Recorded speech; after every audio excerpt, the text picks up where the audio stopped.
मदन जमींदार जी के खेत में काम करता था। वो एक मेहनती किसान था और जमींदार जी के लिए दिन रात काम करता था। जमींदार जी भी मदन को बहुत पसंद करते थे और उसे अच्छा वेतन देते थे। लेकिन एक दिन जमींदार की मृत्यु हो गई। मदन और अन्य किसानों ने उनकी मदद पर शोक व्यक्त किया, लेकिन जमींदार जी के बेटे राजेश ने उनकी मृत्यु के बाद खेत के सारे किसानों को काम से निकाल दिया। मैं इस खेत को बेचना चाहता हूँ, इसलिए अब आप सबके लिए यहाँ कोई काम नहीं है, तो कल से आप लोगों को काम पर आने की कोई जरूरत नहीं है। साहब, हम सब आपके पिताजी के लिए कई सालों से काम कर रहे हैं। अगर आप हमें काम से निकाल देंगे तो हमें बहुत मुश्किल होगी। जमींदार जी तो कहते थे कि वो कभी अपने खेत को नहीं बेचेंगे, तो आप उनके खेत को क्यों बेच रहे हैं?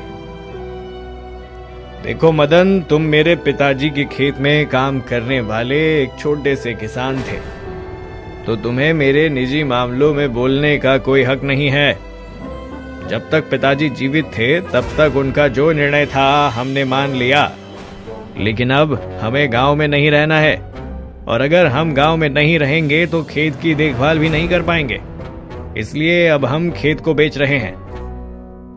मदन परेशान होकर अपने घर जाता है और अपनी पत्नी रेखा को सारी बातें बताता है। ये क्या हुआ? तुम्हें काम से निकाल दिया क्या? ये तो बहुत बुरी खबर है। अब हम क्या करेंगे जी?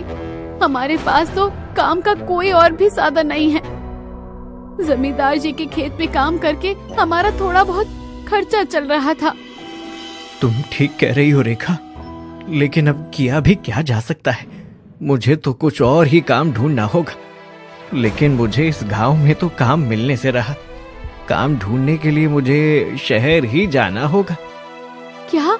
लेकिन अगर आप शहर चले जाएंगे तो हमारे साथ गांव में कौन रहेगा? मैं क्या बच्चों को अकेली यहाँ पर लेकर रहूंगी?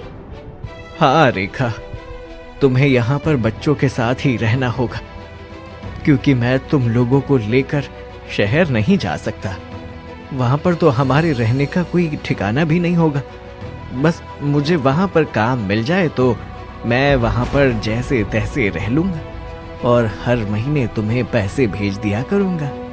वो सब तो ठीक है जी, लेकिन ठंड बहुत ज्यादा है और वहाँ पर रहने का भी कोई ठिकाना नहीं है, तो आप इतनी ठंड में वहाँ पर कैसे रह पाओगे? तुम चिंता मत करो रेखा, कुछ न कुछ इंतजाम तो हो ही जाएगा। तुम पोटली में मेरे गर्म कपड़े और एक चादर बांध देना। मदन सर्दी के मौसम में अपना सामान और थोड़ा सा खाना बांधकर शहर की ओर निकल जाता है। एक दिन का सफर तय करके वो अगले दिन शहर पहुंच जाता है और वहाँ पर बड़ी बड़ी बिल्डिंग्स को देखकर कहता है, ये जगह तो मुझे अमीरों लोगों के लिए ही लगती है। इतनी बड़ी बिल्डिंगों में कौन हम जैसे अनपढ़ लोगों को काम देगा? मदन बहुत सी जगह काम के लिए जाता है, लेकिन उसके पढ़े लिखे ना होने की वजह से उसे कोई काम नहीं मिलता। वो बहुत निराश हो जाता है। तभी उसे रोड के साइड पर एक चाय की टपरी दिखती है। मुझे पूरा दिन शहर में भटक कर तो मेरे सर में दर्द होने लगा है। एक काम करता हूँ, एक कप गर्मा गर्म चाय ही पी लेता हूँ, कम से कम थोड़ी राहत तो मिलेगी। मदन चाय की टपरी पर जाकर बैठ जाता है। तभी चाय वाला गोविंद उसके लिए एक कप चाय बनाकर लाता है। क्या बात है भैया, बड़ी चिंता में लग रहे हो। लगता है शहर में नए नए आए हो। हाँ भैया, मैं शहर में नया हूँ, लेकिन आपको कैसे पता चला? चाय वाले गोविंदा की बात सुनकर मदन को थोड़ी राहत मिलती है, लेकिन उसके पास अच्छे गर्म कपड़े नहीं थे, जिस वजह से वो ठंड से कांप रहा था। तभी वहाँ पर एक आदमी आता है जो गर्म स्वेटर और टोपी बांट रहा था। वो आदमी मदन को भी एक स्वेटर और एक टोपी दे देता है।